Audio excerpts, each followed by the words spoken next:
Chapter 21. Edward the Confessor. You remember that, when the Danes invaded England in the time of Sweyn, Canute's father, Ethelred, who was then king, fled to France with his wife and children. After Ethelred's death, Edmund Ironside, one of his sons, became king, shared the kingdom with Canute, and died after a reign of only 7 months. Edward, whom the English now chose to be king, was Edmund Ironside's brother, another son of King Ethelred the Unready. Edward was a boy when he was first taken to Normandy, so, although he was English, he had lived all his life in Normandy, and he liked the Normans better than the English. He brought Norman friends over from France with him. The Norman language, Norman customs and fashions were soon heard and seen everywhere in England. It had been greatly through the advice of Godwin, Earl of Wessex, that Edward had been chosen, and now the Earl was sorry when he found that the king seemed not to be English, but Norman. However, Godwin thought that an English wife might make Edward love England better, so he persuaded the king to marry his daughter Edith. But although Edward married this beautiful and good lady, he never loved her. Indeed, although he was perhaps not really cruel to her, he was not kind, and he hardly ever even spoke to her, so she had no chance of making him love England better. The Normans, like the Danes, were very proud and haughty, and Edward's friends behaved so haughtily towards the English that very soon they were hated, just as the Danes had been hated. The hatred grew and grew, and at last it broke out into fighting. It happened that one of Edward's friends, called Eustace, Count of Boulogne, was going back to France, after having visited the king. Like most of the Normans, Eustace was proud, and he and his company rode into Dover, on their way to their ships, with jingling swords and clanking armor, making a great noise and stir, and behaving as if the whole town belonged to them. They went to the best houses, rudely demanding food and lodging. They entered the houses without leave, and took what they wanted without a word of thanks. Now, the English have ever been hospitable, but an Englishman's house is his castle. He will give freely, but he does not like to be bullied and robbed. So one brave man refused to allow the Normans to enter his house. Angry at that, a Norman soldier struck him in the face. The man returned the blow. It was enough. In a few minutes a fierce fight had begun, the Normans against the men of Dover. The Englishmen fought well. They were glad to have a chance of showing their dislike of the Normans. They beat them thoroughly, and drove them out of the town. Back to King Edward rode Count Eustace in furious rage. "See," he cried, bursting into the room where the king was. "See how these Englishmen of yours have treated us. They set upon us as we rode peaceably through Dover. They have killed 20 of my men, and I myself have barely escaped with my life. Is this the way to treat your friend and guest, my lord king?" Count Eustace, you see, did not tell the story truly. He did not tell King Edward that he and his men had begun the quarrel, and were to blame. King Edward was very angry with the English. He sent at once for Earl Godwin, as Dover was in his earldom. Godwin came, but when he heard the story of the fight, he felt sure that the fault was not all on the side of the English. So when the king told him to take an army and go to punish the brave men of Dover, he refused. "You have only heard one side of the story," he said. "You have no right to blame or punish the Englishmen until you have heard what they have to say. I will not go." King Edward was so angry at this that he banished Earl Godwin and his sons from the land, and gave their earldoms to other people. Then he shut Queen Edith up in a convent, because she was Godwin's daughter. Now there was no one to hinder the king from doing just as he wanted. He brought more people than ever from France, and among them came his cousin, the Duke of Normandy. William of Normandy only came for a visit, but many of the other nobles remained in England, and Edward gave them all the best places at court. William thought England was a very beautiful country, and before he went away he made Edward promise that he should be king next. And Edward was so fond of his cousin that he promised. Of course, Edward had no right to do this. He could not give away the crown of England to anyone without the consent of the people. And certainly the people did not wish a Norman king. The kings of England had really no power to act in great matters without calling together a council of the nobles and wise men. The English had always been a free people who had a share in governing themselves. Their kings had been kings, not tyrants. Nearly all the chief men at court were now Normans, and the people longed for Godwin and his sons to return and free them from these hated strangers. At last they did return.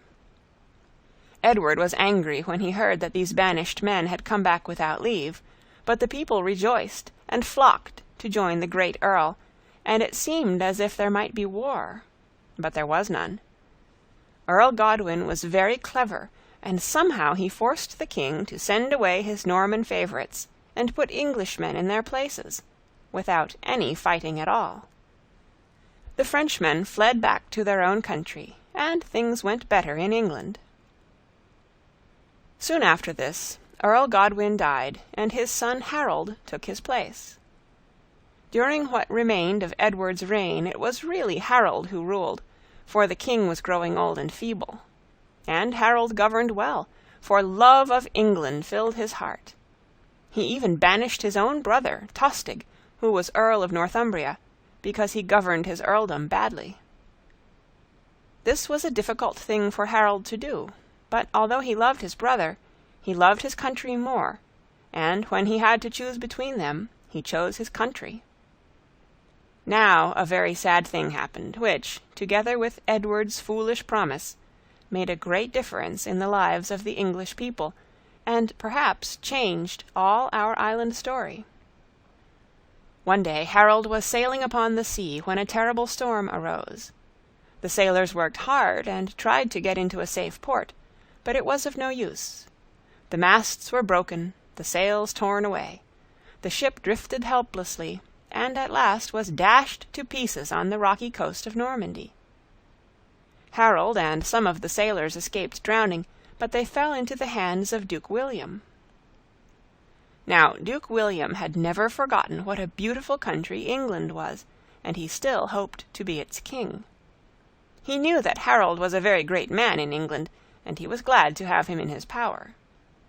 Duke William pretended to treat Harold very kindly, but he really kept him prisoner. He would not let him go home until he promised to help him to become king when Edward died. At last Harold promised. Now, of course, Harold had no more right to do this than Edward had, but there was more excuse for Harold than for Edward, because the king was a free man in his own country, while Harold was a prisoner in a foreign country, and to make this promise was his only hope of freedom. We must blame Harold for making a promise which he did not mean to keep, but we must blame William more for forcing him to make it, as he took a mean advantage of a helpless prisoner. Harold went back home, glad to be free, but sad at heart at the remembrance of what William had forced him to do, and hating the Normans more than ever. Very soon after this, on the 5th of January, 1066 A.D., King Edward died. He was buried with great pomp and ceremony in the grand new church at Westminster, which he had built, and which had been finished only a few days before. King Edward, on the whole, was a good king, but he had not those things in him which make a great king.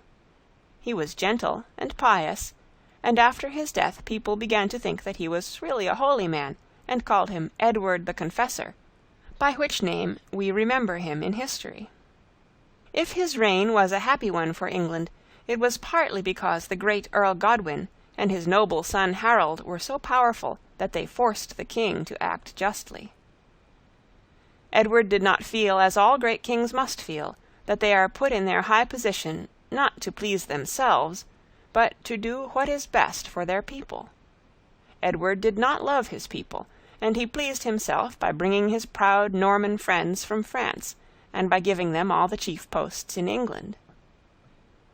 He thought more about building churches and buying relics or bones of holy men, long since dead, than of strengthening his castles and trying to make the lives of his people peaceful and happy. This, and his foolish promise to his cousin, Duke William of Normandy, brought great sorrow upon the country. End of chapter 21. Read by Kara Schallenberg, www.kray.org, on June 2nd, 2006, in Oceanside, California.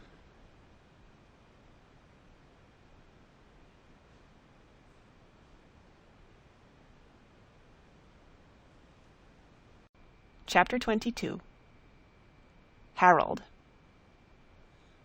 When Edward the Confessor died, the people chose Harold Godwin to be their king, although he was not the real heir to the throne.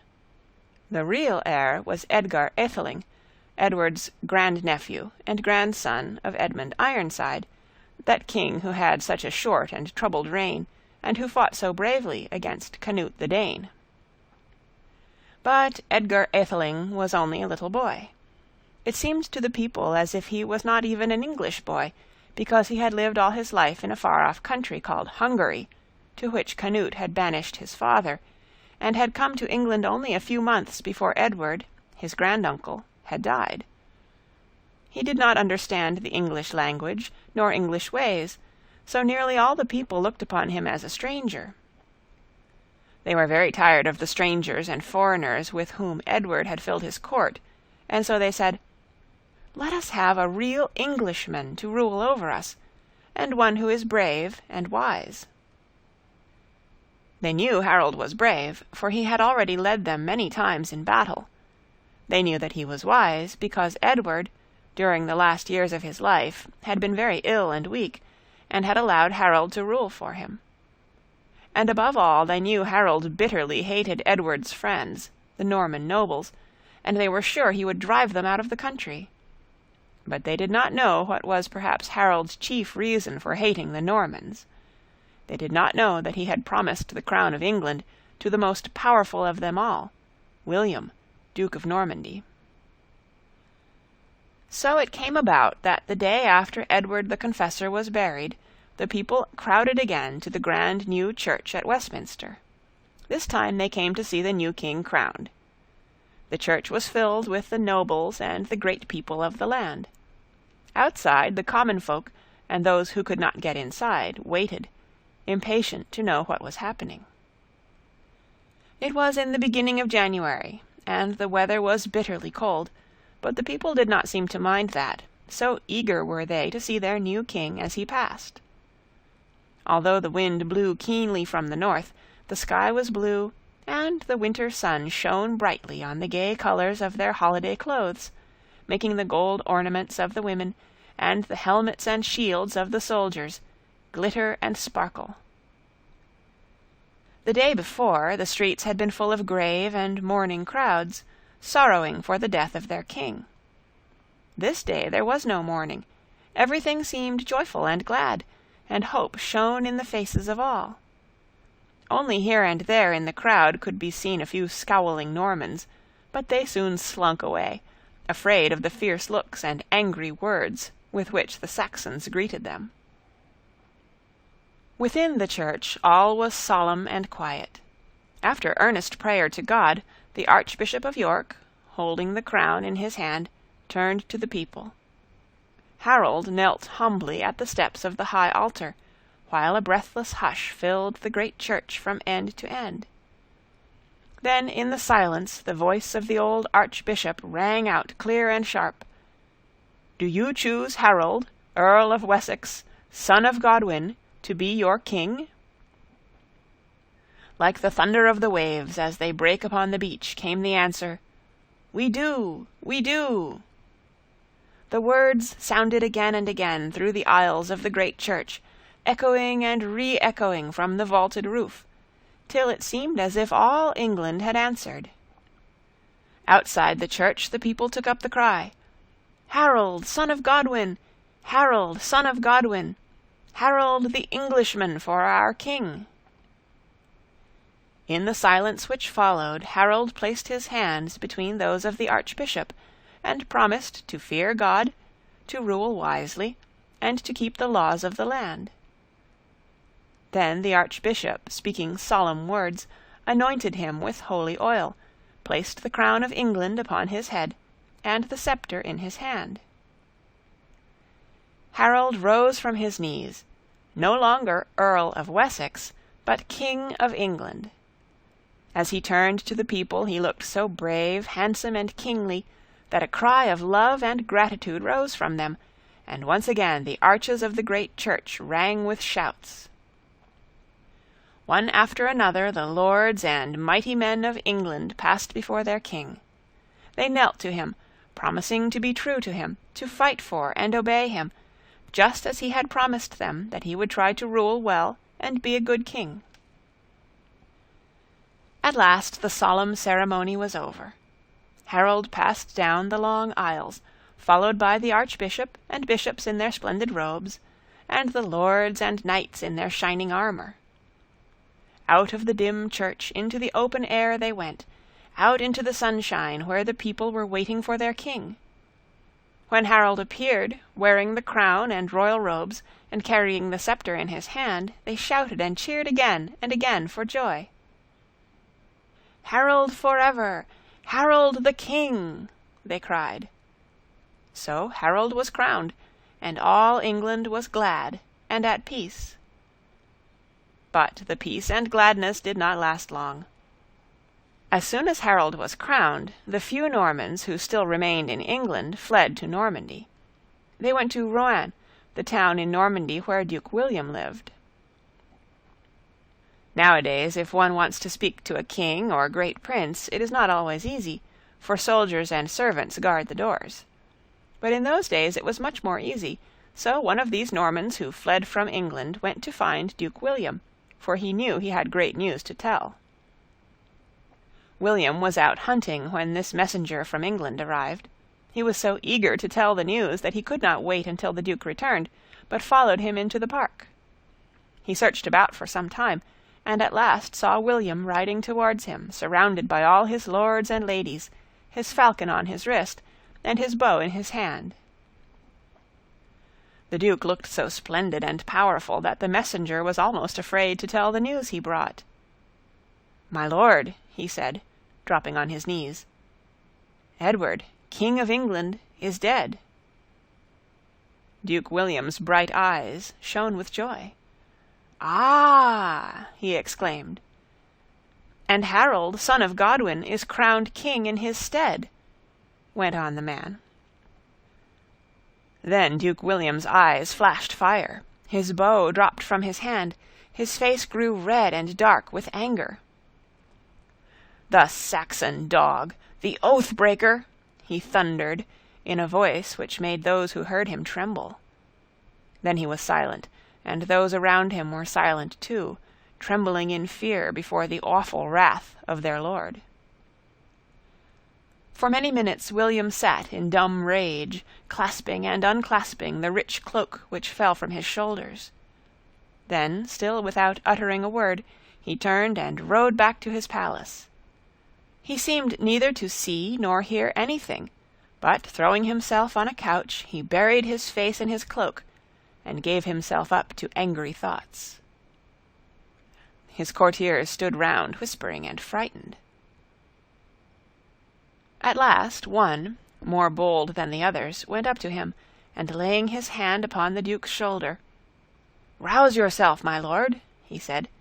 "You have a message to send to Harold Godwinson, before the common folk hear how he has insulted you." "Aye, that I have," said William fiercely. Then he called for the man who had brought the news. He came in fear and trembling, but William only looked darkly at him. "Go," he said after a pause. "Go back to England. Tell Harold Godwinson," he would not call him King Harold, "that I, William of Normandy, demand the crown and throne of England. Tell him, if he will not give it peaceably, that I will come and take it by force." So the messenger returned to England, and came to Harold as he was sitting in state surrounded by his lords and nobles. Harold listened quietly to the message. Then in a clear and calm voice he replied, "Go tell your master that the crown and throne of England are not mine to give and take at will. Tell him that the people of England have given them to me in trust, and that while I live I will keep and guard them as best I can. Let William of Normandy beware." When the messenger returned to Rouen with this message, William's anger was terrible. At first he could neither speak nor think for rage, but soon he recovered himself and called all his lords together. He asked them to go with him over the sea, to help him fight Harold and make himself king of England. But his lords and nobles refused. "It is a very dangerous thing to do," they said. "These English are a great and brave people. They will kill us all. We will not go." Although William was lord over these men, he could not force them to go across the sea with him. He could only ask them to go. He was very angry with them for refusing, so he broke up the council and sent all the nobles away. Then he made each one come to him alone, and tried to persuade them, one by one, to go with him over the sea to England. But it was of no use. One after another they refused. "It is all very well for you," they said. "If you win, you will have the crown of England. But as for us, those of us who are not killed will return poorer than before. We will not go." Then Duke William said, "If you will only come with me, I will give you fair lands, strong castles, and great stores of money. England is a rich country, and when I have conquered the people, I will take their lands and money away from them and give them to you." Then all the nobles answered, "We will go." After that they went to their own homes to gather their soldiers together, and to prepare armor and weapons for battle. But William was not content with the soldiers which his own Norman nobles had promised. He sent messengers into all parts of France, with the promise of land and money as reward, to every one who would come to fight for him. Very many came. From far and near they flocked to the court of William, glad at the thought of possessing the green fields and broad forest lands of England. But William had not ships enough to carry so large a company over the sea, so he bought ships and made people build them for him, paying sometimes with money, sometimes with promises of English land. Never was such a wonderful army and so great a fleet gathered together in so short a time. But William was a great leader. He was fierce, strong, and determined. He had set his heart on being king of England, and king of England he meant to be.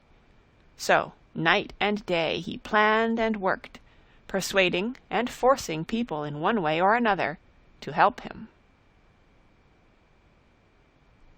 End of chapter 22. Read by Kara Schallenberg, www.kray.org, on June 1st, 2006, in Oceanside, California.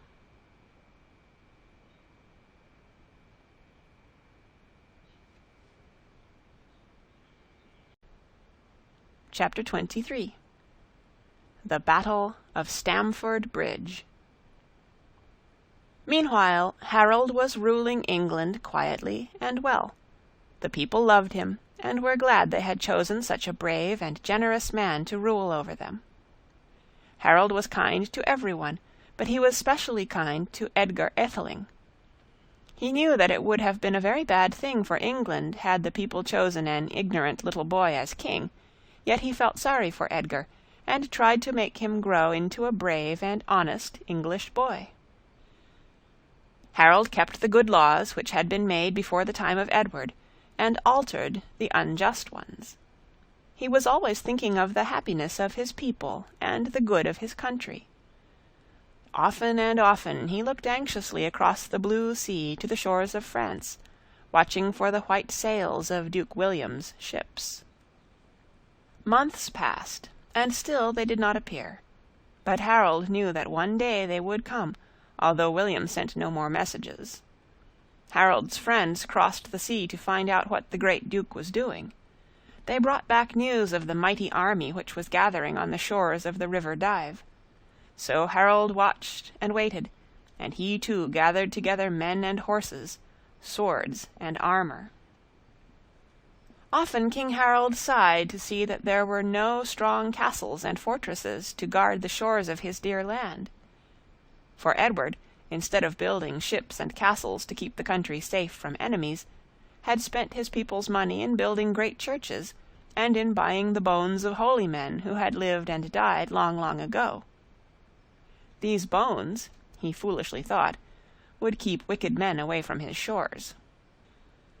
One day, while Harold watched and waited for the coming of William, a messenger all breathless arrived from the north. He was covered with dust, and worn and tired with long traveling. He burst into the room where the king sat, and threw himself on his knees. "My lord and king," he cried, "Tostig, thy brother, and Harold Hardrada, king of Norway, have landed in the north with a mighty army of heathen folk. They have defeated Earl Morcar. They have taken York. They slay and burn without mercy. Through fear, many of thy subjects have joined the banner of Tostig. Now they are making ready to march south to take London, and Harold Hardrada of Norway will be master of all England." Then the messenger was silent, fainting for weariness and lack of food. This news made Harold very sorry. Tostig was his brother, and he did not wish to fight against his own brother, but for the sake of England he knew that he must. For Harold loved England better than all the world. It is said that, after he was dead, people found the word England printed on his breast just over his heart. But whether that is true or not, this is true, that Harold held England in his heart and in his thoughts, and always tried to do what was best for his country. So now Harold gathered all his own soldiers, or huscarls as they were called, and set out for Yorkshire to meet the enemy. At this time England had not a great army as it has now, ready at all times for battle. The king only kept a few soldiers always near him.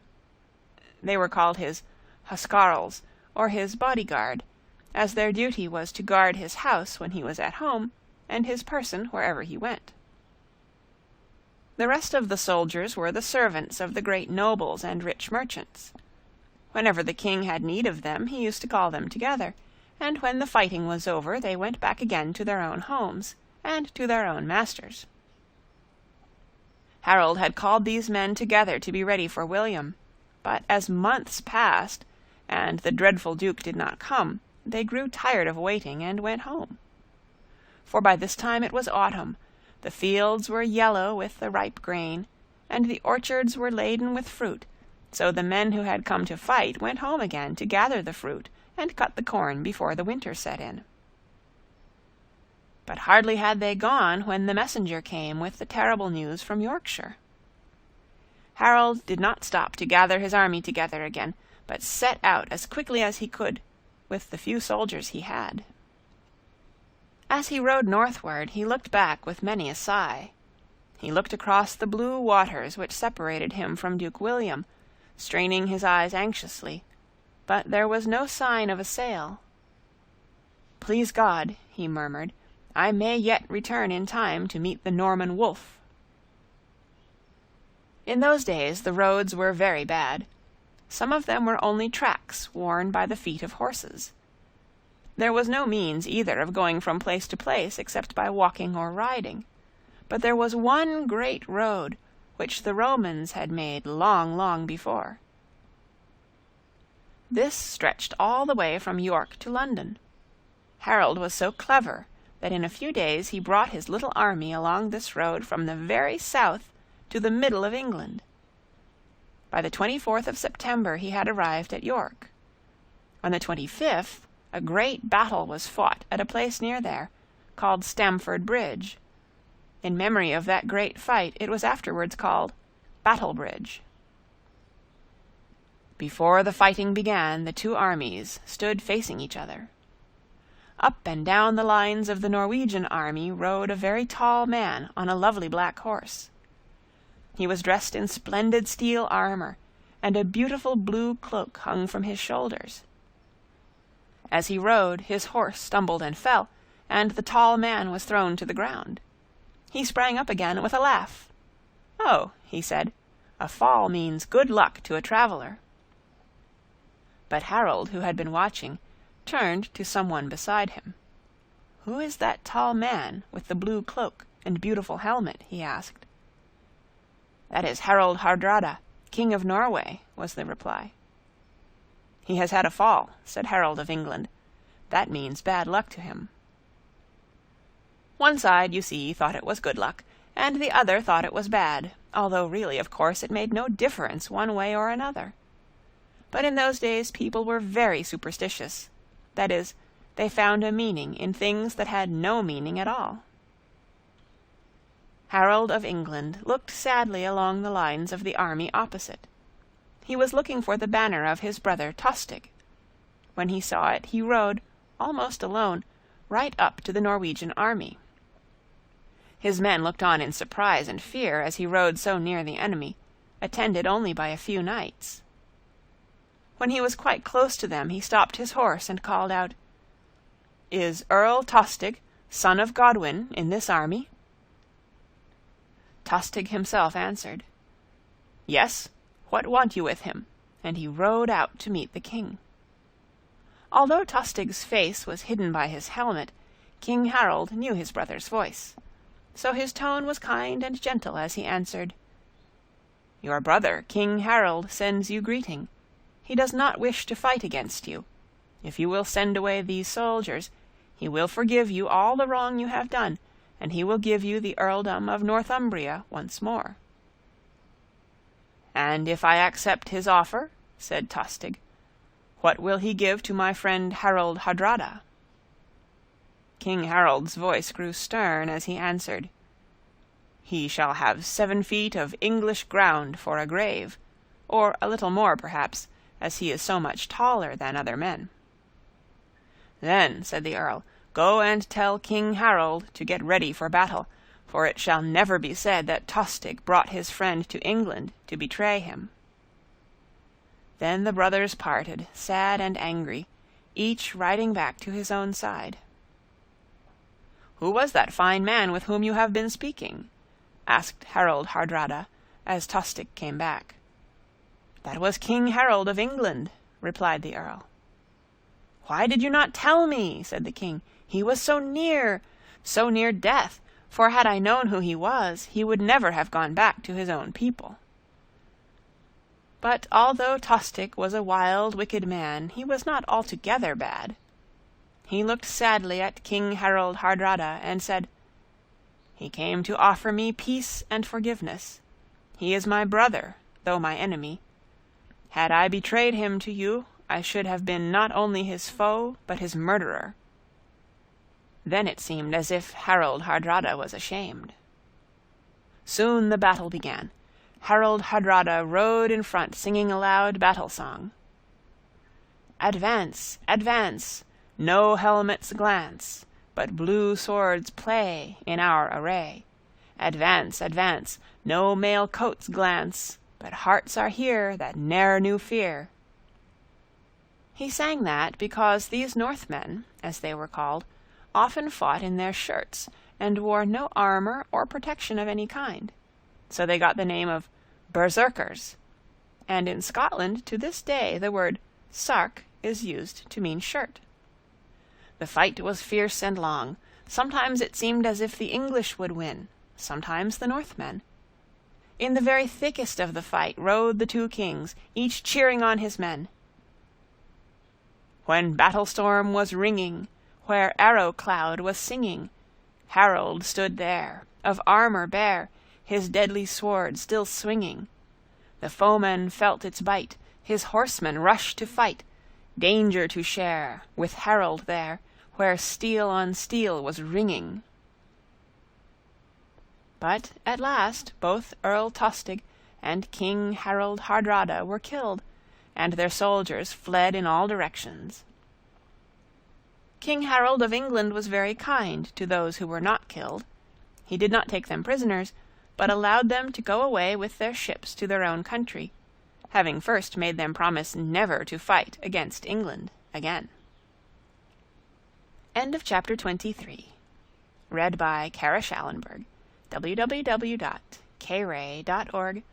on June 1st, 2006, in Oceanside, California.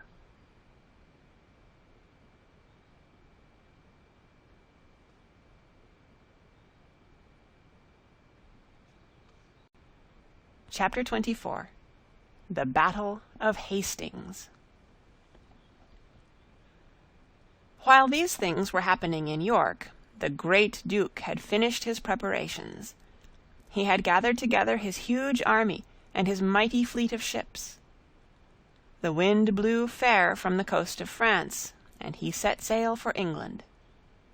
Over the blue sea they came, the white-sailed vessels crowded with knights in armor, champing war horses, bowmen, and spearmen. Such an army had seldom before been seen. Duke William's vessel was the gayest and proudest of them all. The sails were crimson, the deck and masts were gaily painted. A golden boy was on the prow, leaning forward as if to catch the first glimpse of England.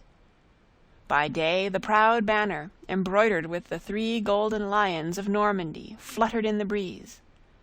By night a crescent of light shone from the masthead, so that all could see their lord's ship and follow where he led. On they came, day and night, till, with a shout, they greeted the shores of England. No army was awaiting them. King Harold, who had for so many months watched anxiously for their coming, was far away fighting another foe. And when at last the white sails glimmered in the distance, only the frightened fisher-folk stood upon the shore watching, and the peasants fled in fear to hide. On came the Duke's fleet, till the vessels touched the shore. Duke William was the first to spring to land, but as he did so he stumbled and fell. "Alas, what bad luck!" cried the soldiers around him, but William sprang up with a laugh, and turning to them showed his hands full of earth. "See," he cried, "I have already taken hold of my kingdom." Then a soldier, who had sprung ashore after the Duke, ran to a cottage, and tearing from it some thatch, said, "Take hold not only of England, but of what England holds." "I accept it," said the Duke. "May God be with us." Soon the whole army landed. The Duke then caused all the ships to be sunk or pulled far up the shore, so that they could not be put out to sea again. "For," he said, "we will either conquer or die. We will never return to Normandy disgraced." Now, after the battle of Stamford Bridge, while Harold and his men were resting in York before going southward again, the clatter of horses' hoofs was heard at the castle gate, and in a few minutes a breathless messenger flung himself at the king's feet. "My lord," he cried, "my lord, William of Normandy has landed in England. I myself have seen him. He has come with a great and fierce host, and is laying waste to all the land. I have not rested night nor day, but have hasted with the tidings." This was very terrible news. Harold's men were wounded and weary with fighting, but before an hour had passed he and they were again on the great Roman road, marching southward. As he went, King Harold sent messages into all the country, calling the soldiers together. From every side they came to him, for they loved their king and country. Harold had done a very wonderful thing when he marched his men north in so short a time. Now he did an even more wonderful thing when he brought them back again, for it is said that he arrived in London on the 6th of October, and they had to ride and walk all the way from York, which they only left on the 27th of September. Here in London they rested a few days until more soldiers were gathered together. And here Gurth, his brother, tried to make Harold remain behind and let him go forward with the army to meet William. "It will not matter so much if I am killed," he said. "And besides, I have made no promises to William, so I can fight him better." "Then you must burn all the houses, cut down the trees, and lay waste to the cornfields between here and the sea-coast, so that if I cannot keep William back, he will find no food nor shelter for his army when he arrives." But Harold looked proudly at his brother. "I am the king," he said. "I will never harm an English village nor an English house. I will never harm the goods nor lands of any Englishman. How can I hurt the people who are given me to rule?" So once more the king set out at the head of his army, and on the 12th of October they arrived in sight of the Normans, who had camped near Hastings, on the south coast. Harold camped on the hill called Senlac, and there it was that the battle took place, and from the names of the two camps the battle is sometimes called Hastings, sometimes Senlac. The English army was not nearly so large as the Norman, but Harold chose a very good place on the top of a hill. He also built a strong fence all round his camp. When the battle began, the first person who had advanced from the Norman side was not a soldier, but a minstrel or singer called Taillefer. He rode out from the ranks, gaily dressed. He was tall and handsome, and had a laughing, merry face. On he came, riding not as if in battle, but as if in play. His horse capered and pranced while he whirled his sword, throwing it high into the air and catching it again and again. And as he so rode and played, he sang. The song he sang was an old song of France, telling of the wonderful deeds of the great hero, Roland. It stirred the hearts of the Frenchmen, making them eager to fight and conquer. So, led by their minstrel, the whole army took up the song, and as they marched, the air was full of the music of men's voices. "O Roland, sound your ivory horn! To the ear of Carl shall the blast be borne. He will bid his legions backward bend, and all his barons their aid will lend. Now God forbid it for very shame, that for me my kindred were stained with blame, or that gentle France to such vileness fell. This good sword that hath served me well, my Durindana such strokes shall deal, that with blood encrimsoned shall be the steel. By their evil star are the felons led, they shall all be numbered among the dead." Taillefer whirled his sword, struck a mighty blow, and the first Englishman fell dead. "I will not sound on mine ivory horn, it shall never be spoken of me in scorn, that for heathen felons one blast I blew. I may not dishonor my lineage true, but I will strike ere this fight be o'er 1,000 strokes and 700 more, and my Durindana shall drip with gore. Our Franks will bear them like vassals brave, the Saracens flock but to find a grave." Again the sword of Taillefer flashed in the sunlight, and again an Englishman lay dead. It seemed as if he rode alone to defy the whole English army, but behind him marched a mighty host, singing, "God and his angels of heaven defend, that France through me from her glory bend. Death were better than fame laid low, our emperor loveth a downright blow." Then the singer's voice was dumb, for an English sword flashed, and the bright blade was buried in his heart, but over his dead body swept the host, still singing. Then from the Franks resounded high, "Montjoy!" Whoever had heard that cry would hold remembrance of chivalry. Then ride they, how proudly, O God, they ride, with rowels dashed in their coursers' side. Fearless too are their Paynim foes, Franks and Saracens thus they close. So the fight began, and all through the long day it raged.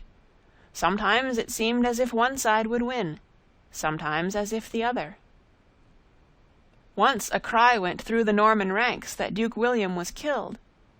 Hearing that, they would have fled, but Duke William rode among them bareheaded, calling to them and cheering them on.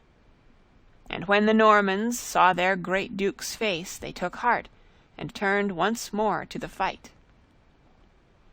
As the day drew to an end, it was seen, alas, that the English were beaten. They gathered close around their king and his standard, fighting fiercely and bravely to the last. And when Harold fell, pierced with an arrow, his brave knights fought still over his dead body. But when night came, all the bravest and the best men of England lay with their king, dead upon the field. The splendid standard of Harold was torn, blood-stained and trampled in the dust, and the 3 lions of Normandy, fluttering in the cold autumn wind, kept watch over the dead. William came o'er the sea, with bloody sword came he, cold heart and bloody hand, now rule the English land. King Harold was buried on the seashore, not far from where he fell. Even William, fierce and cruel though he was, must have felt some pity for the man who had fought so bravely for his country. "Let him lie by the seashore," he said. "He guarded it well while he lived. Let him still guard it in death." So, wrapped in a purple robe, as befits a king, they buried him by the sounding sea, beneath the great arch of heaven. Over his grave William caused a stone to be placed. Upon it in Latin were engraved the words, "Here lies Harold the unhappy." But after many years the body was removed to Waltham Abbey, which Harold himself had founded. On the spot where Harold fell, William of Normandy, perhaps in sorrow and remorse, built another great abbey, which he called Battle Abbey, and the remains of both may be seen to this day. So died Harold, the last of the English kings. He had reigned only 9 months, and died fighting for the freedom of his people and his country, on Saturday, October 15th, 1066. End of chapter 24. Read by Kara Schallenberg, www.kray.org, on June 1st, 2006, in Oceanside, California.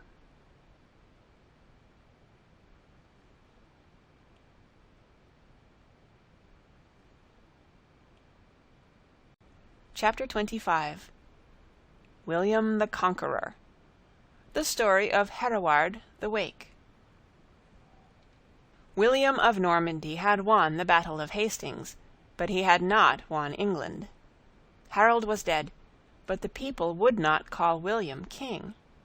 For 5 days after the battle he waited, expecting the English lords to come to do homage to him as their new master. But not one came. The people were full of grief and anger at the death of Harold, and of sullen hate for the conqueror. They would not own him as king. After 5 days William waited no longer. More soldiers had come from Normandy to replace those who had been killed at the Battle of Hastings. With these new soldiers William marched through the land, and so fierce and terrible was he, that he forced the people to own him as king. By December all the south of England was in William's power, and on Christmas Day he was crowned at Westminster. Scarcely a year before, the people had crowded to the same place to see Harold, and to cheer and welcome him as their king. Now all was changed. The people were sullen and silent. The way was lined with Norman soldiers, and Norman faces and Norman costumes were everywhere to be seen. Stigand, the archbishop who had crowned Harold, refused to crown William, and William in wrath retorted that he was no true bishop, and that he did not wish to be crowned by him. Yet William forced Stigand to be present at the coronation. Once again, as so short a time before, the voice of the bishop rang through the great church. "Do you take William of Normandy to be your king?" Once again the answer came, "We do." But this time the question was asked and answered in French, and the English voices were silent. So the question was asked again in English, and the answer came from unwilling English lips, but not from English hearts. "We do." Then an echoing cry was heard without, not the shout of a glad people, but a cry of agony and despair. The Norman soldiers, instead of keeping order, had begun to fight and kill. They had set fire to the houses near the church, and were slaying and robbing. Those within the church rushed out, some in fear, others eager to join the robbers. William was left alone with only the bishops and the priests. Then, for the first time in his life, the great William was afraid. Through the windows of the church he could see the flicker of flames, and could hear the savage yells of soldiers, and the shrieks of frightened women and children. Yet he did not know whether the English had risen in revolt, or whether it was only his own wild soldiers who were attacking the people. But, whatever it might be, William meant to be King of England, a king crowned and anointed. So, although his cheek was pale and his voice shook, he forced the archbishop to go on with the ceremony. With trembling hands the archbishop placed the crown upon William's head, not Harold's crown, but a new one glittering with splendid gems, and in a hurried and mumbling voice he finished the service. Then William, kneeling at the altar, promised to fear God, to rule the people well, and to keep the laws of Alfred and Edward, so that the people be true to me, he added. As he stood up, no shout greeted him. The church was silent and empty. He passed down the aisle in lonely splendor, followed only by the trembling priests, while without was heard the sound of the crackling flames mingled with fierce yells and curses. William was crowned, but the English rejected him as king. They wanted an English king, but alas, there was no strong man whom they could choose. Harold's brave brothers had all died with him at Hastings. There, too, had fallen the noblest and the best of the English lords. There was no one left who seemed to have any right to the throne, except the little boy Edgar Atheling, Edmund Ironside's grandson. Even he did not seem to be English, for he had lived nearly all his life in Hungary, and could hardly speak his own language. But at least he was not Norman, so the English chose him to be king. The people of Northumberland rose in fierce rebellion against William, and he, in as fierce anger, marched against them with his soldiers. From north to south he laid waste to the country, burning towns, destroying farms, killing cattle, murdering the people, till the whole of Northumberland was one dreary desert. So fierce and terrible was his wrath that even the plows and farming tools were destroyed, and the land lay untilled and desolate. Those of the people who were not killed in battle died miserably of cold and hunger. When William marched south again, he left only blackened ruins and dismal waste, where happy homes and smiling fields had been.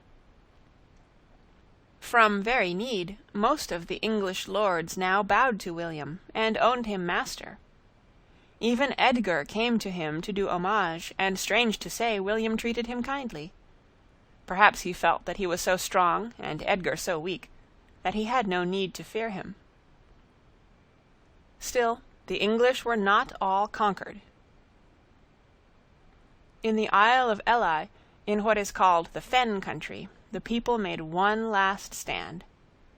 There, under the leadership of a brave Englishman called Hereward, they held out against William.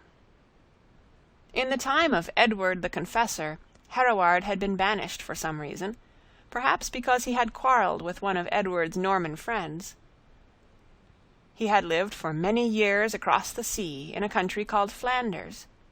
But when he heard that Edward was dead, that Harold was also dead, and that William the Norman had seized the crown of England, Hereward came back determined to fight for his own land. All the noblest and bravest of the English who still resisted William gathered to Hereward, and they made their camp in the Isle of Ely. The monks who already lived there shared their monastery with the soldiers. So in the great hall peaceful monks and warlike men sat side by side at meals, and the walls which had been hung with holy relics and pictures of saints were now covered with weapons and armor. Hereward built a castle at Ely, but it was a wooden one, while all through England the Normans were building strong fortresses of stone, such as the English had never seen before. Hereward hoped that, from his castle at Ely, he would gradually win all England again, but the hope was vain, for William was too strong. Yet it took him a long time to conquer Hereward. Like Harold, Hereward was a good general, and he was both clever and brave. After trying vainly to find a way through the marshes and fens to Hereward's camp, William decided at last to build a road strong enough and broad enough to carry his army over. So the soldiers set to work at once with stones, wood, and skins of animals to make a strong, broad, solid road.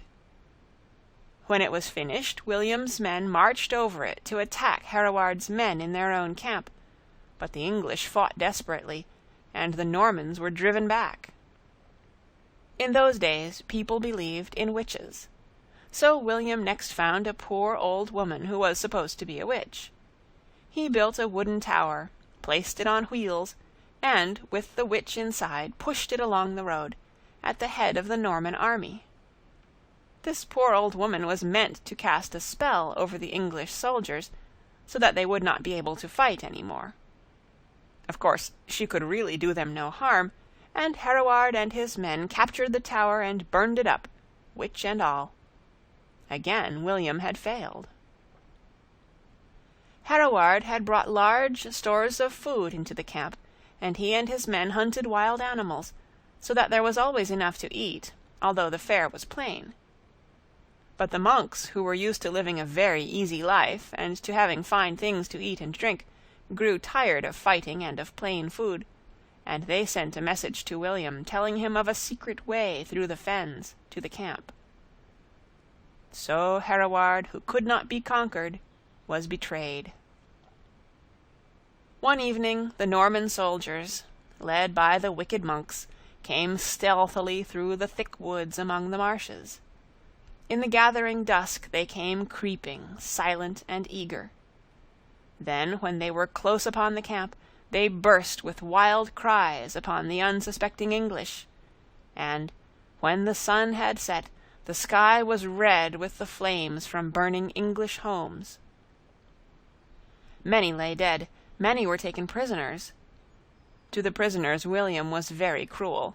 He put out their eyes, cut off their hands, and treated them so dreadfully that they cried aloud, "It is better to fall into the hands of God than into those of the Norman tyrant." Hereward escaped, and with some of his bravest followers continued to fight, although all hope of freedom for England was gone. But he too yielded at length, and bowed his proud head to the conqueror. William of Normandy was at last master of all England. He was indeed William the Conqueror. End of chapter 25. Read by Kara Schallenberg. www.kray.org. On June 1st, 2006, in Oceanside, California.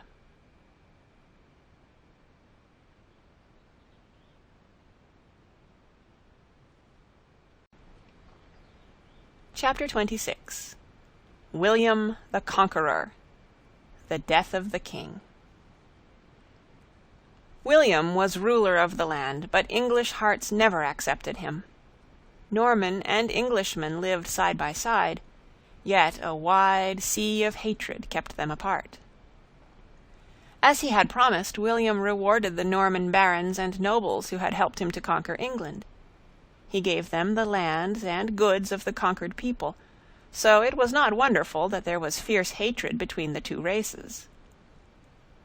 The Normans were greedy, and they not only took the lands which William gave them, but they forced the English to pay large sums of money too. Every high position was filled by Normans, and the English were forced to be the servants and slaves of these proud Norman masters. The Normans talked a great deal of right, but the more they talked of right, the more wrong they did. The very sheriffs and judges, who ought to have seen that the laws were kept and that justice was done, were more greedy than thieves and robbers, and the king was greediest of all. He made the people pay tolls and taxes until they had hardly any money left. Much of this money he took away with him to France. Much he kept locked up in his strong treasure-room. As if he had not already spoiled enough of the country in battle, William next laid waste a great part in the south, simply because he was very fond of hunting, and he wanted a good hunting ground. He turned the people out of their houses, burning and ruining whole villages in order to make a great place in which to ride and hunt. He called this place the New Forest, and it is so called to this day. Having made this forest, William also made forest laws. These laws were very cruel.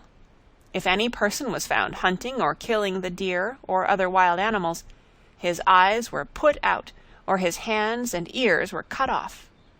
So the poor people who had been driven from their homes dared not even kill the wild animals for food. William did not do much that was kind, but some things which he did were wise. Among the wise things was the law which he made, that all lights and fires must be put out at 8 o'clock at night. Nowadays we should think it very hard indeed if all fires and lights had to be put out at 8 o'clock, but in those days people used to rise very early, and go to bed very early, so that it was not a great hardship. It was really a wise rule, because nearly all the houses were built of wood, and if people were careless and went to bed leaving large fires burning, the houses were apt to catch fire. In a town all built of wood, if one house caught fire, sometimes a whole street would be burned to the ground before the fire could be put out. By this wise law William made the danger of fires much less. Every night at 8 o'clock a bell was rung. This bell was called the curfew, from the French words couvre-feu, which means cover fire. Another wise thing which William did was to make what is called the Doomsday Book, or Book of Judgment. This was a very big book in which a description of all the great houses and lands in the kingdom was written down, with the names of the people to whom the land and houses belonged. This book was very useful at the time, and it has been very useful since. For one thing, it shows us how much land was taken from the English and given to the Normans. When William gave the Normans land, he did not give it to them for nothing. In return, they had to promise to come to help the king in battle and to bring men with them. The more land they got, the more men they had to promise to provide in time of war. When William wished to know how many men a certain lord would bring to fight for him, he only needed to look at his great book to see how much land he had. This plan of paying for land by fighting was called the feudal system, and it lasted in England for many years. William spent a great deal of time in Normandy, for though he was proud to be King of England, he loved his Norman home far better. It was in Normandy that he died. William had been fighting with the King of France, and with his usual cruelty, he had burned a town belonging to that king. While William was riding about among the ruins, his horse stepped upon some hot ashes, stumbled, and he was thrown to the ground. William was by this time very fat and old, and the fall hurt him so much that in a few days he died. Only 2 of William's sons were with him at the time. Robert, the eldest, had quarreled with his father long before, and was far away. But as he lay dying, William wished to be at peace with everyone. He forgave Robert, and left the crown of Normandy to him. "And," he said, "although the crown of England is not mine to give away, I should like William to have it." And the son, eager to claim his father's crown, seized the great signet ring which the dying king still wore, and drew it from his finger. To Henry, his youngest son, William left a large sum of money. Then William and Henry hurried off to England, the one to demand the crown, the other to make sure of his treasure. The great conqueror was left to die alone. A strange thing happened while William was being buried. Fire broke out in the streets just as it had done when he was being crowned. The people who were carrying the bier fled. So once more the conqueror was left alone with a few priests. They would have buried him hurriedly, but as they began the service, a young man stepped forward and stopped them. "This ground," he said, "was taken from my father by the very king whom you now wish to bury here. He has no right to this land. It is mine, not his. I refuse to allow him to be buried in it." So even in death the conqueror was to find no resting place. But the priests bargained with the young man, and at last, for the sum of 60 shillings, he allowed them to bury the king in his ground. And there the conqueror was at last laid to rest. End of chapter 26. Read by Kara Schallenberg, www.kray.org. On June 1st, 2006, in Oceanside, California.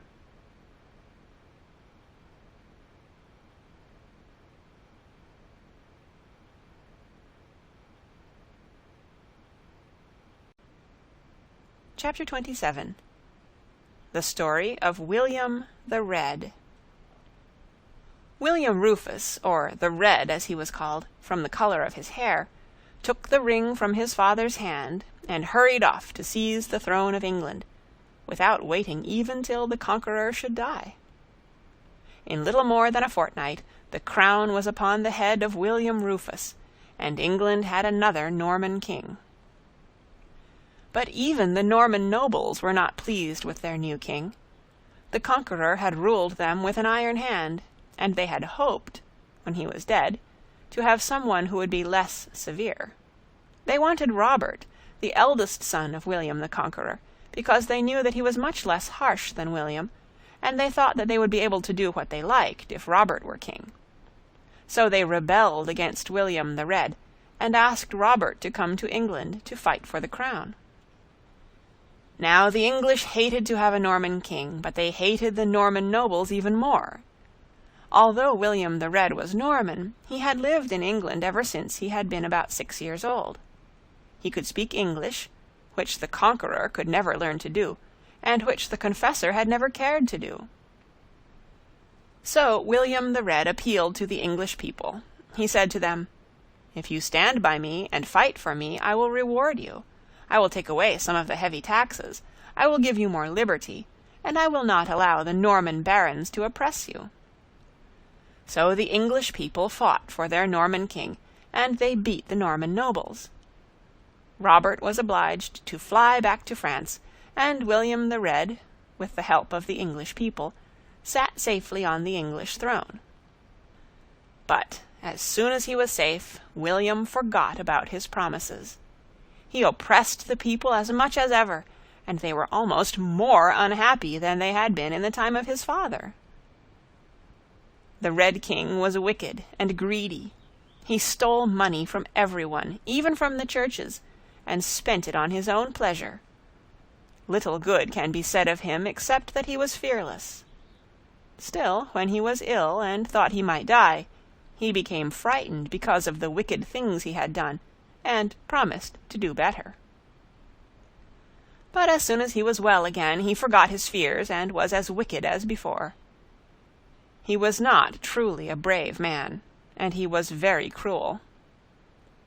One day William the Red went to hunt with his friends in the New Forest, that forest which his father had made by destroying so many villages. Before the hunting party started, a man came to the king and gave him 6 beautiful new arrows. The king admired them very much, and he gave one of them to his friend, Walter Tyrrell, who was a very good shot, saying, "The best arrows should be given to him who knows best how to use them." It was a gay scene. The king in his rich hunting dress rode first. His friends and servants, gaily dressed, followed. There was much talking and laughing and barking of dogs. As they rode into the forest, the frightened deer fled before them, and soon everyone was eagerly following the chase. In the many paths of the forest, the king became separated from his friends. The nobles did not notice that the king was not among them, for it often happened in hunting that a few would be separated from the others. When the hunt was over, one by one the hunting party returned to the palace. Only the king did not return, the king and one noble, Walter Tyrrell. What had happened? As the shadows began to lengthen and the sun to set, the people of his household became uneasy. Who was with the king? Who saw him last? As the question was asked, a peasant's cart came slowly up the street. It was a rough wooden cart drawn by an old white horse, led by a peasant in poor and shabby clothes. The question was answered. In the cart the king, who so short a time before had ridden gaily away, lay dead, with an arrow through his heart. "Who has done this?" asked the barons, seizing the peasant. "Villain, answer!" "I know naught of it, my lords," replied the man. "I was passing through the forest on my way home, when I found this man lying dead as you see him.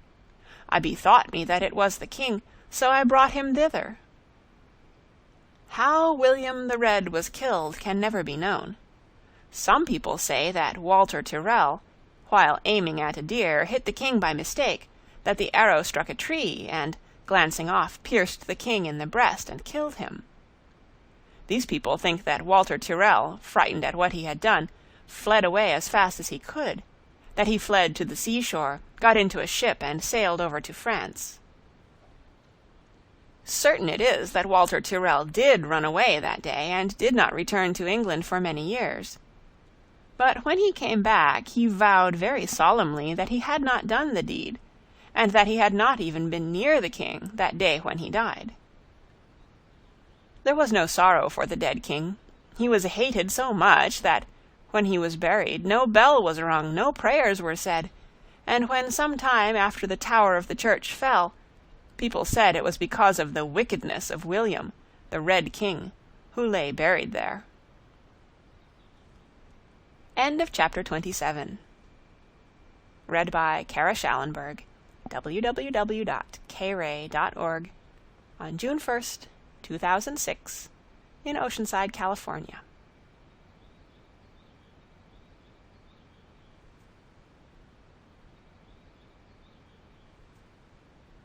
Chapter 28. Henry the First, The Story of the White Ship. William the Red died in 1100 A.D. He had no children, so his brother Henry became king after him. Henry was the youngest son of William the Conqueror. He was fond of learning, and could read and write better than most people in those days, so he was called Beauclerk, which is French, and means fine scholar.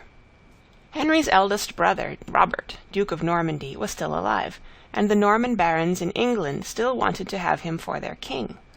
So they sent over to France, and asked Robert to come to fight again for the crown. Once more the English people had to choose between the Norman king and the Norman barons. Once more they decided for the king and fought for him, even although William the Red had forgotten his promises and cruelly deceived them.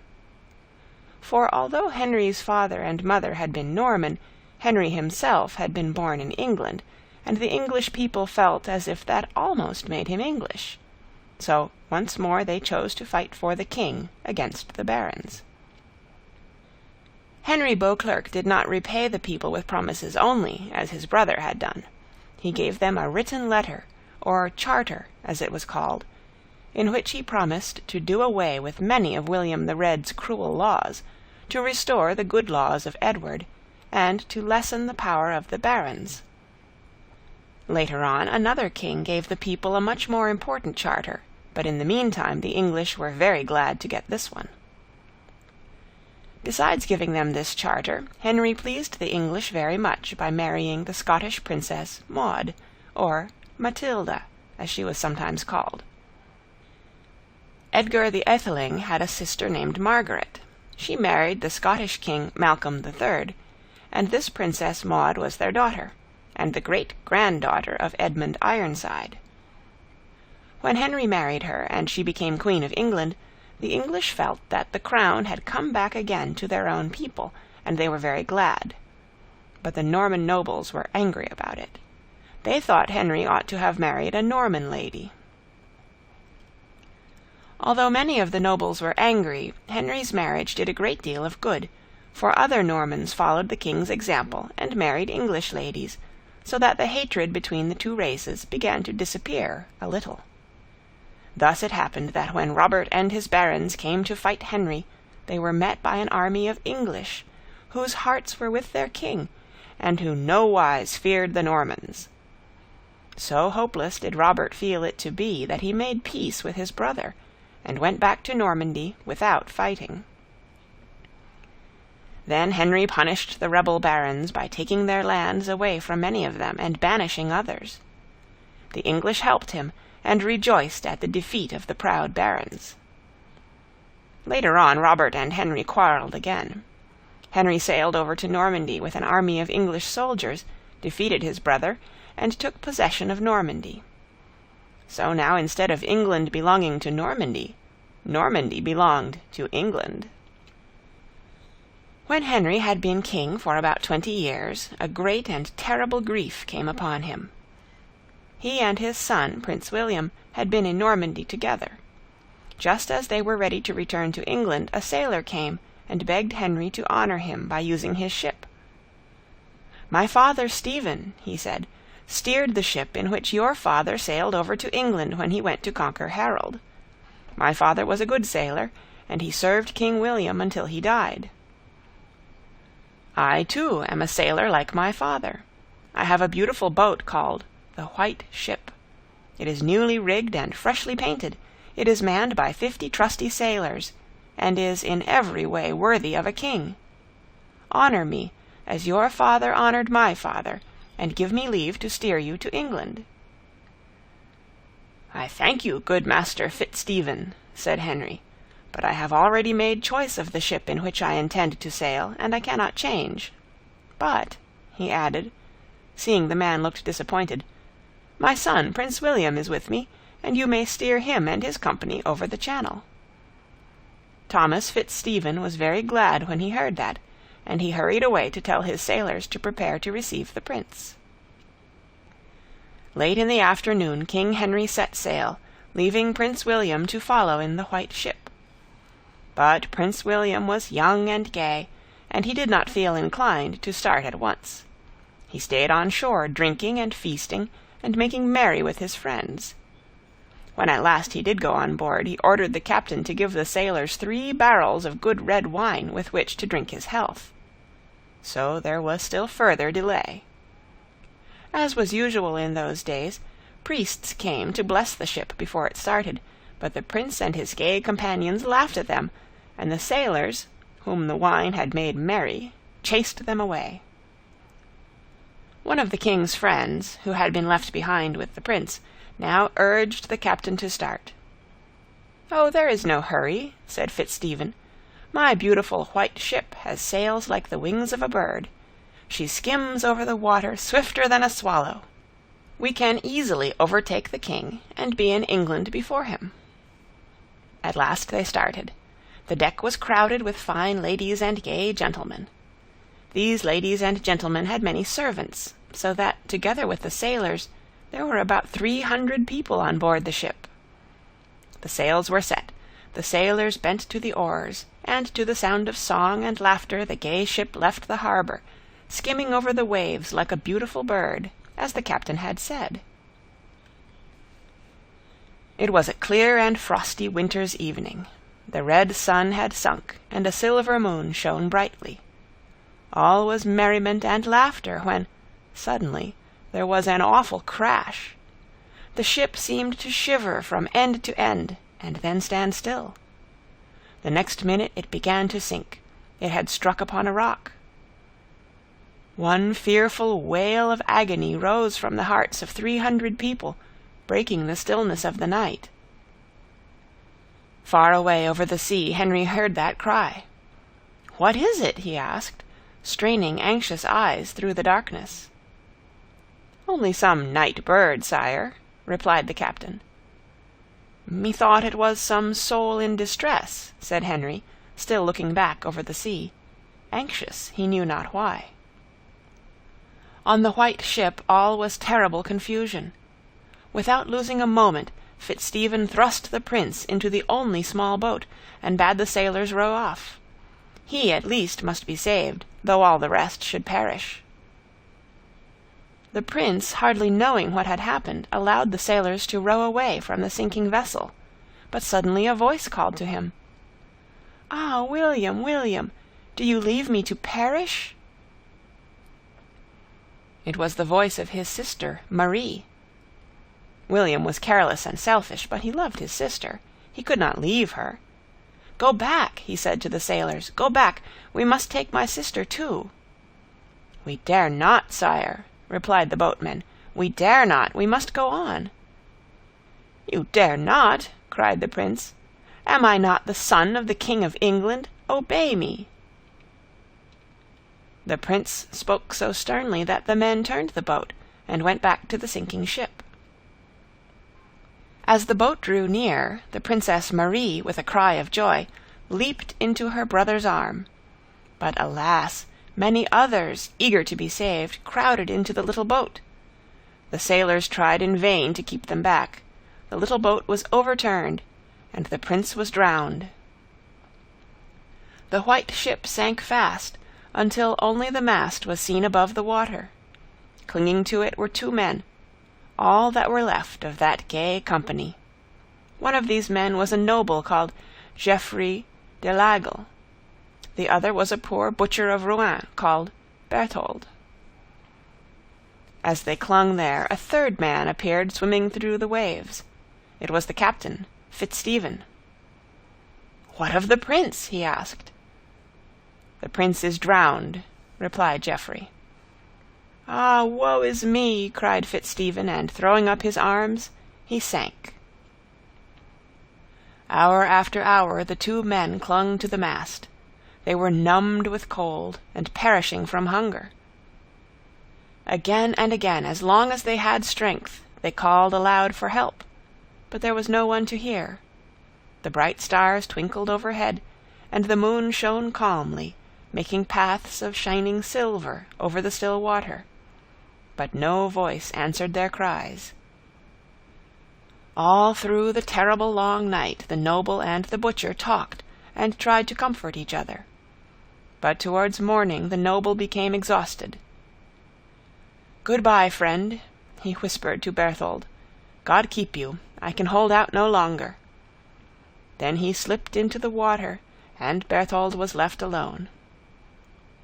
When the wintry sun rose, Berthold, faint and benumbed, was still clinging to the mast. He was the poorest of all those who had sailed in the beautiful white ship. While the others had been dressed in silk and satin and velvet, his coat was of sheepskin, and perhaps that helped to save him, for the rough skin kept out the cold and wet far better than a coat of satin could have done. It was beginning to grow light when 3 fishermen, passing in their boat, caught sight of something floating in the water. They rowed near to see what it was, and found the poor butcher almost dead from cold and hunger. The fishermen lifted him into their boat and took him home. When they had warmed and fed him, and he could speak again, he told his dreadful story. Alas, what news to carry to England! There was mourning and tears among the nobles when they heard it, for almost every one among them had lost a son or a brother. But who should tell the king? No one dared. The nobles knew that Henry loved his son above everything on earth, so for 3 days, in spite of his anxious questions, no one dared to tell him the truth. When alone they wept for their dear ones, but in presence of the king they put away their tears and tried to smile and jest as usual. At last one of the nobles, taking his little son by the hand and whispering to him, "Go, tell the king," gently pushed the child into the room where Henry was sitting. The little boy felt frightened and shy at finding himself alone with the stern king, although he hardly understood how terrible a tale he had to tell. Half sobbing with excitement and fear, he knelt before Henry, and stammered out the story. As Henry listened, his hands clutched his robe, his lips moved, but no sound came. Then suddenly he fell senseless to the floor, and the little boy, now quite frightened, burst into loud sobbing. At the sound of the fall, the nobles rushed into the room. They lifted the king and placed him upon a couch. He lay there with white face and closed eyes. When he opened his eyes again, there was a look in them that no one had seen before. His face was lined and drawn with sorrow, and no one ever saw him smile again.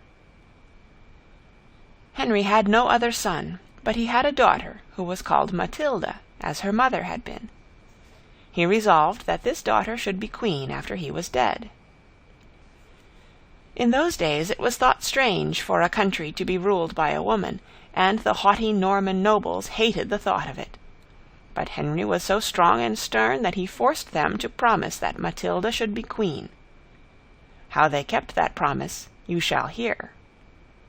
After Prince William's death, Henry spent a great deal of his time in Normandy.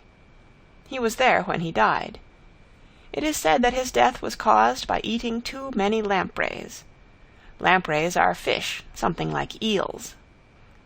Henry was very fierce and stern, but he was wise, and in those days it was necessary for a king to be stern in order to keep the strong barons in check. He loved justice so much that he was called the Lion of Justice. He took the side of the English people against the Norman barons, and the English repaid him by being true to him. We read of Henry that good he was, and mickle awe was of him.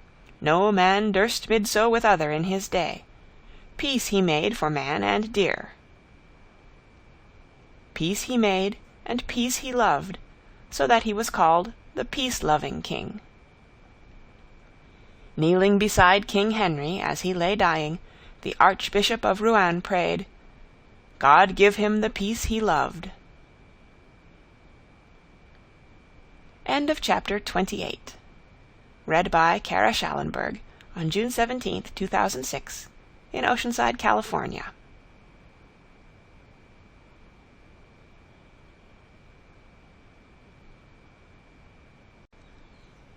Chapter 29. The Story of King Stephen. Henry I died in 1135 A.D., and the barons, instead of keeping their promise to him and making his daughter queen, chose his nephew Stephen to be their king. Stephen was the son of Adela, William the Conqueror's daughter. The barons chose Stephen for several reasons. They were so proud that they hated the thought of being ruled by a woman, and that woman, too, not even a Norman. For you remember Matilda's mother was a great-granddaughter of Edmund Ironside, and as she had been born in England and lived a great part of her life there, she was far more English than Norman. Matilda's husband was Geoffrey, Count of Anjou. He was also called Geoffrey Plantagenet, because when he went into battle he used to wear a sprig of yellow broom in his helmet, so that his friends might know him when his face was covered with his visor. The Latin name for broom is planta genista, and gradually it came to be pronounced Plantagenet. Although Geoffrey was French, he was not a Norman, and the Normans looked upon him as quite as much a stranger as an Englishman, and they did not wish to be ruled by him, as would happen if his wife Matilda were made queen. Besides this, the barons knew that Stephen was kind and gentle, and they thought he would be a king who would allow them to do just what they liked. And so he did.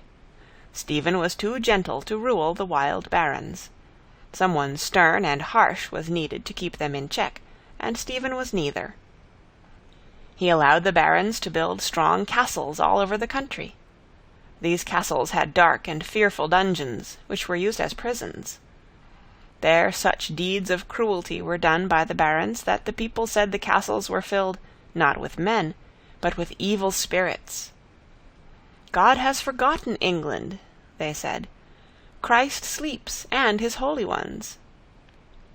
Not even at the time of the Conquest had there been such misery in England. Then there had been one stern ruler who had forced everyone to bend to his will. Now each baron set himself up as a king and tyrant. His castle was his kingdom, where he tortured and killed according to his own wicked will. Stephen was a courteous knight and gentleman, but during the 19 years of his reign there was only lawlessness and sorrow in England. When the barons made Stephen king of England, Matilda and her husband Geoffrey fled to Normandy. But there too the barons rebelled against them, and chose Stephen for their duke. Then David, the king of Scotland, gathered an army, and came to fight for his niece Matilda. Ever since the days of the Romans, the Scots and English had been enemies, and the Scots were still almost as fierce and wild as they had been then. They marched through England as far as Yorkshire, doing dreadful deeds of cruelty as they went. At a place called Northallerton a great battle was fought. It was called the Battle of the Standard, because the sacred banners of 4 saints were hung upon a pole, which was fixed to a cart, and round this the English gathered their forces. The Scots were fiercely brave, but they wore no armor, and, although they rushed to battle with splendid courage, they could not break through the line of steel-clad Normans, nor stand against the arrows of the English.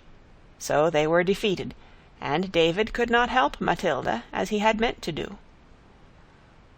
Later on Matilda came back from France, and, until the death of Stephen, England was filled with civil war. Civil war means war within a country itself, the people of that country, instead of fighting against a foreign nation, fighting among themselves. This is the most terrible kind of war, for often friends and brothers fight on different sides, killing and wounding each other. In this civil war those who wished Matilda to be queen fought against those who wished Stephen to remain king. For a time Matilda's army was successful, but she was so proud and haughty that she soon made enemies, even of those who had at first fought for her. Then came a time when she was shut up in Oxford, while the army of Stephen lay around. The king's soldiers kept so strict a watch that no food could be taken into the town, and no person could escape from it. This is called a siege. The people in Oxford began to starve, for they had eaten up all the food they had, and Stephen's soldiers took good care that no more was allowed to be taken into the town. It was the middle of winter. The river Thames was frozen over. Snow lay everywhere around. The cold was terrible, and the people had no wood for fires. At last Matilda could bear it no longer. She made up her mind to run away. One night 4 figures dressed in white crept silently through the streets of Oxford. They reached the gate. In silence it was opened, for those guarding it knew who the white-clad figures were. One by one the figures passed through. Out into the snow-covered fields they crept, moving softly and swiftly, unnoticed by Stephen's soldiers. It was Matilda and 3 faithful knights. They had dressed themselves in white, so that they might pass unseen over the snow. There was no bridge over the river, but the frost was so hard that they crossed upon the ice, and so got safely away. Although Matilda fled, the war still went on, until at length her son Henry landed in England, determined to fight for the crown. But Stephen was weary of war, and all the land longed for rest. So, listening to the advice of a wise priest, Stephen and Henry made peace. Their first meeting was on the banks of the Thames, where it runs still as a little stream. They stood one on one bank and one on the other, Stephen a broken, ruined man, worn and aged with wars and troubles, Henry young, handsome, and hopeful. And there they made a treaty called the Peace of Wallingford. By this treaty it was agreed that Stephen should keep the crown while he lived, that he should acknowledge Henry as his adopted son, that Henry should reign after the death of Stephen, and that the dreadful castles which Stephen had allowed the wicked barons to build, and which they used as dark and horrible prisons, should be destroyed. So the land had rest. Soon afterward Stephen died, and, in 1154 A.D., Henry came to the throne amid the great rejoicing of the people. End of chapter 29. Read by Kara Schallenberg. www.kray.org on June 17th, 2006, in Oceanside, California.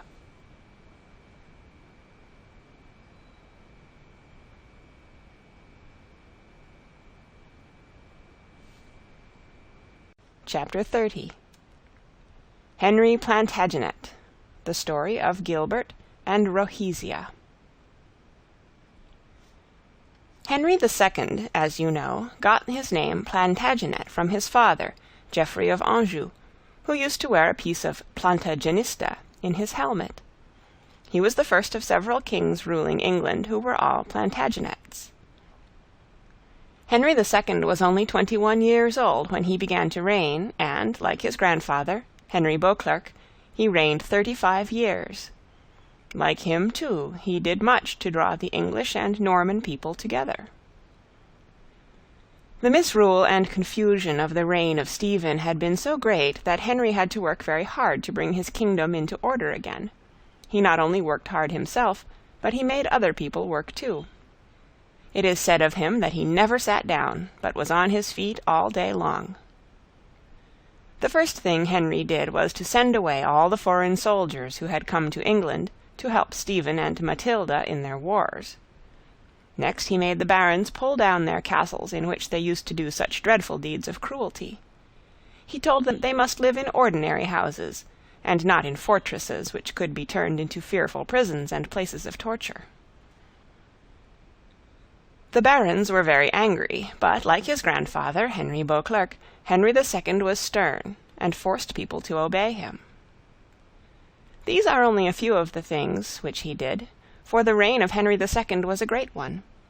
To help and advise him in his work, Henry chose a man called Thomas à Becket. Thomas à Becket's father was called Gilbert, and his mother Rohisia. Gilbert was a London merchant, and when he was young he had made a pilgrimage to the Holy Land, as was common in those days. At that time Jerusalem was in the hands of people called Saracens. They were pagans, and hated the Christians, and they treated very badly those who came to visit the sepulchre of Christ. While Gilbert was on his pilgrimage, a rich Saracen seized and put him in prison, saying he should not come out until he had paid a great sum of money. This Saracen had a beautiful daughter. Rohisia, for that was her name, had seen the handsome young Englishman before her father put him in prison, and she felt sorry for him. She used to come to the little window of his cell to speak to him, and to bring him things to eat and drink. Night after night she came, and they whispered to each other through the bars of the little prison window. There was no one to hear, and only the stars and the moon to keep watch. All day long Gilbert used to wait impatiently until night came, when Rohisia would creep quietly to the window, and he would hear her whisper, "Gilbert, Gilbert," and she would slip her little hand through the bars and touch his. Rohisia could speak no English, but Gilbert could speak her language, and he taught her to say his name. She learned to say London, too, and knew that that was where he lived. Gilbert and Rohisia grew to love each other very much, and all the day seemed long and dreary until night came and they could whisper to each other through the prison bars. But one night Rohisia came breathless and pale. "Gilbert," she whispered, "Gilbert, my father is asleep, and I have stolen the keys. I will unlock the door. You are free." Gilbert hardly believed the good news until he heard the key turn in the lock. Then the door swung open, and he knew that he was indeed free. He took Rohisia in his arms and kissed her, promising that he would never forget her. "As soon as I get back to England I shall send for you," he said. "You must come to me, and we shall be married and never part any more." Then Gilbert went away, and Rohisia was left all alone. She felt very sad after he had gone, but she comforted herself always by remembering that he was going to send for her, and that then they should be together and happy ever after. Gilbert arrived safely in England, but he forgot all about the beautiful Saracen maiden and his promise to her. He had so many things to do when he got back to London that the time for him went very quickly. But for Rohisia the time passed slowly, slowly. Day after day went. In the morning she said, "Today he will send." In the evening she wept and said, "He has not sent." At last she could bear the waiting no longer, so she set out to try to find Gilbert. She knew only 2 words of English, but she was not afraid. She traveled all through the land until she reached the seashore. There she said, "London, London," to everyone whom she met, until at last she found a ship that was going there. She had not much money, but she gave the captain some of her jewels, and he was kind to her, and landed her safely in London. London in those days was much smaller than it is now, but Rohisia had never seen so many houses and people before, and she was bewildered and frightened. Everyone turned to stare at the lovely lady dressed in such strange and beautiful clothes, who kept calling, "Gilbert, Gilbert," as she passed from street to street.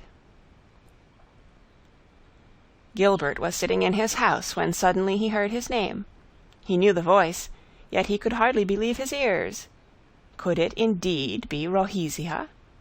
In a flash he remembered everything, the dark little prison, the lovely Saracen girl, his love for, his promise to her. He ran to the door and opened it quickly. The next minute Rohisia was sobbing in his arms. Her long journey was ended. She had found Gilbert. As Gilbert held Rohisia in his arms, he found all his old love for her had come back, so they were married and were happy. They had a little son whom they called Thomas. He grew up to be that Thomas à Becket, who was King Henry's great chancellor and friend. I must tell that some people say that this story of Gilbert and Rohisia is only a fairy tale. Perhaps it is. End of chapter 30. Read by Kara Schallenberg.